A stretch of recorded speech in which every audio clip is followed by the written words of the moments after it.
माणा में खराब मौसम के बीच ऑपरेशन जिंदगी लगातार जारी है। ग्लेशियर गिरने की वजह से बीआरओ कैंप में काम कर रहे 55 मजदूर दब गए। हालांकि 33 मजदूरों को बचा लिया गया, लेकिन अब भी 22 मजदूरों की जिंदगी के लिए जद्दोजहद लगातार जारी है। सुबह से हेलीकॉप्टर से रेस्क्यू ऑपरेशन वहां पर जारी है। उम्मीद की जा रही है कि कुछ ही घंटों में बाकी बचे मजदूरों को भी सुरक्षित बाहर निकाल लिया जाएगा और रेस्क्यू इसी वजह से लगातार किया जा रहा है, क्योंकि अब भी उम्मीद है कि कुछ सांसें उसके अंदर अगर दबी हैं तो उनको तुरंत बाहर निकाला जा सके। एक बड़ी तबाही यहां पर हुई, कई जिंदगियों को अपने साथ ली गई। हालांकि 33 मजदूर ऐसे हैं जिनका रेस्क्यू अब तक हो चुका है।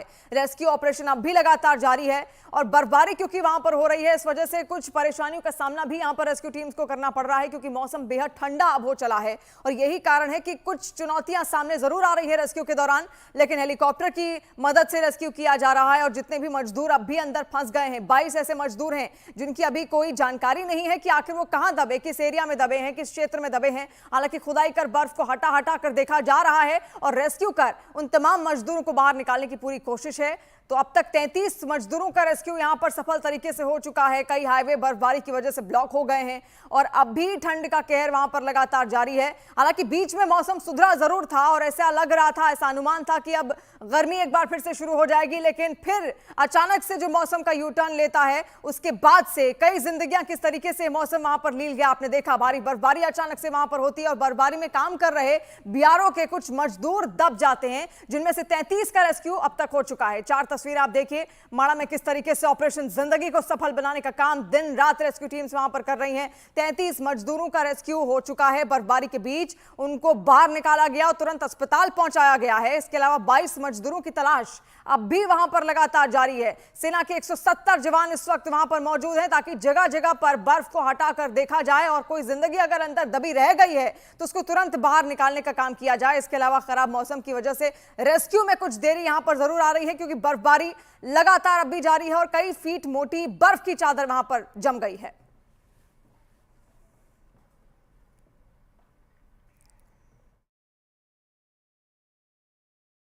मेरे पीछे आप देखिए, मैं आपको सीधे तस्वीरें दिखाता हूँ। ये हेलीकॉप्टर बद्रीनाथ धाम से अभी यहाँ पे पहुँचा है आर्मी हेलीपैड में और इसमें जो घायल मजदूर है, जो कल घायल हुआ था, जिसको निकाला गया है, उसको यहाँ पे लाया जा रहा है। आप मूवमेंट देखिए हेलीपैड में किस तरीके से हेलीकॉप्टर यहाँ पे पहुँच चुका है और अब जो आर्मी के जो डॉक्टरों की टीम है वो भी यहाँ पे पहुँच चुकी है और इनको जो घायल है उसको आर्मी के अस्पताल में ले जाया जाएगा। आप मूवमेंट देखिए किस तरीके से आर्मी के जो जवान हैं वो घायलों को हेलीकॉप्टर से निकाल रहे हैं और ये सीधी एक्सक्लूसिव तस्वीरें न्यूज़ इंडिया 18 पर आप देख सकते हैं कि किस तरीके से अब हवाई जो रेस्क्यू है वो शुरू कर दिया गया है और आर्मी हेलीपैड से प्राइवेट जो हेलीकॉप्टर है वो बद्रीनाथ धाम अभी कुछ देर पहले ही गया था और पहले जो घायल है उसको लाया जा रहा है। तस्वीरों में देखिए उसको सीधे जो सेना के जवान हैं वो एम्बुलेंस में ले जा रहे हैं और जो आप पीछे दूर एक एम्बुलेंस खड़ी देख रहे हैं उसमें अब उनको रखा जाएगा।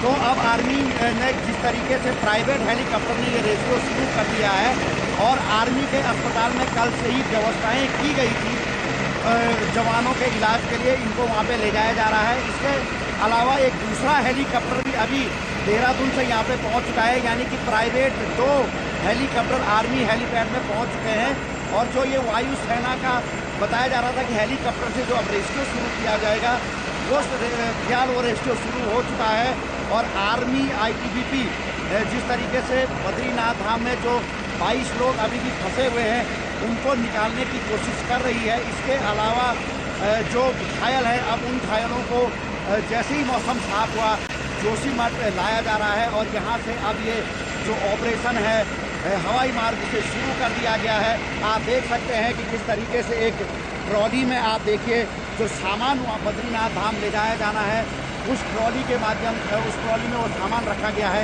इसको बद्रीनाथ धाम माणा के पास भेजा जाएगा।